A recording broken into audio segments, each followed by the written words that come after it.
Well, hello and welcome again to River Valley Farm. It's now Friday, August or whatever it is. I guess I should look that up.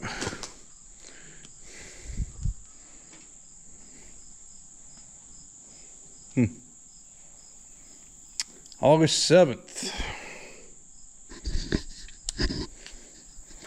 And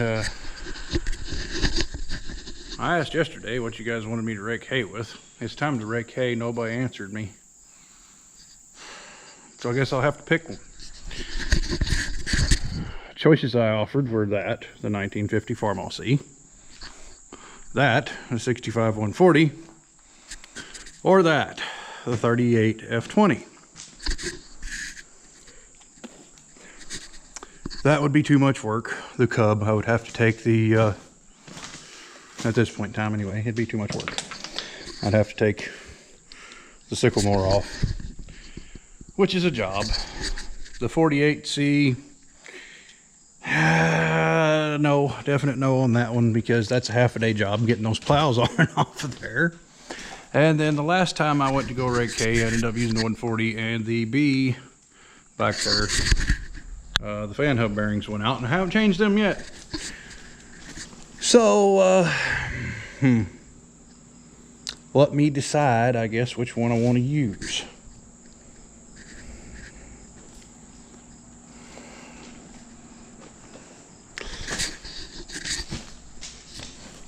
The C here, though it is really and honestly my favorite tractor of all time, the back tires are just about 2 inches too wide out on it to be a real effective raking tractor with the non-dolly wheeled rake. So in lieu of tearing up my tires on this thing, we're not going to use it.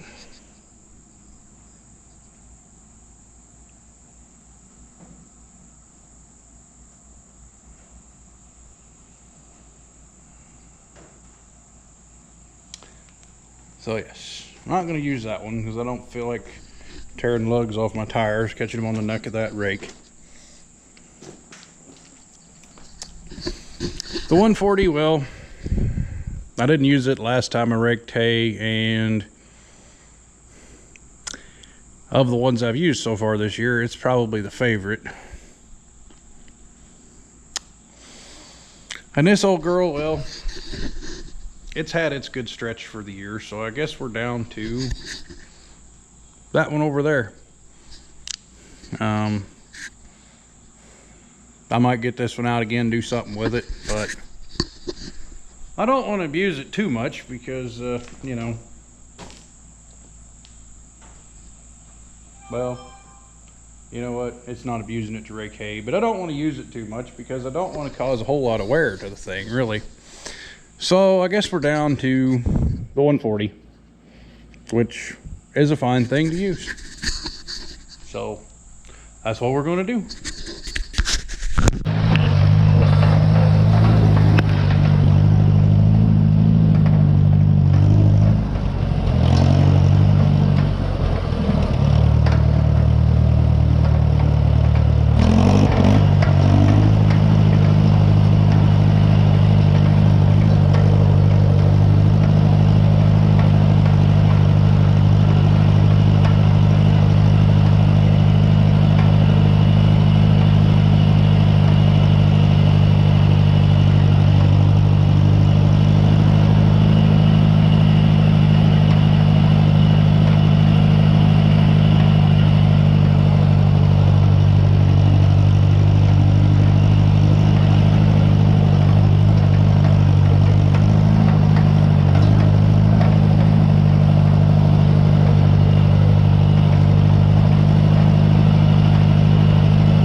figured out what the popping noise is. Something in this hub right here that is wrong. That's okay though, it's still raking, so we're gonna keep running.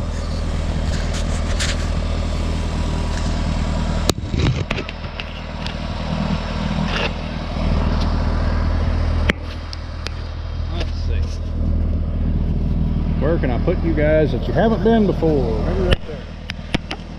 That'll work.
that's that. We got her raked up. I'm happy, very, very happy to finally found the source of that popping noise. That's great. I've been waiting for it to show me something. I've been watching bars and everything else and drive lines and all this other good stuff, and been hoping it wasn't in the gearbox, and now I know where it's at, so this is a good thing. So yeah, tomorrow before I bale hay, I guess I need to pull this apart and see what's going on in there. Something is foul anyway. And if I get an early enough start, which I should, we'll get this tore apart. Look at that. We'll have kind of a running video up until baling. But anyway, gonna have kind of a running video tomorrow up until we go baling anyway. A couple little clips of this and that. This specifically, and that being the John Deere Blue. Get it. I've got everything. The rest of, yeah, I had everything together, but now I've got the rest of it, the other little odds and ends I needed together. So we'll be doing that, and guess that's pretty much it for now, guys. Oh, and eventually we're gonna have to clean the carburetor on the 140. It's having to run on with a full, probably not full choke, but pretty close, but a whole lot of choke, let's say. So something is going on somewhere between there and there at any rate. So thanks for watching, guys. I'll be back tomorrow, and meanwhile, everybody have a good night, and we'll talk to you later.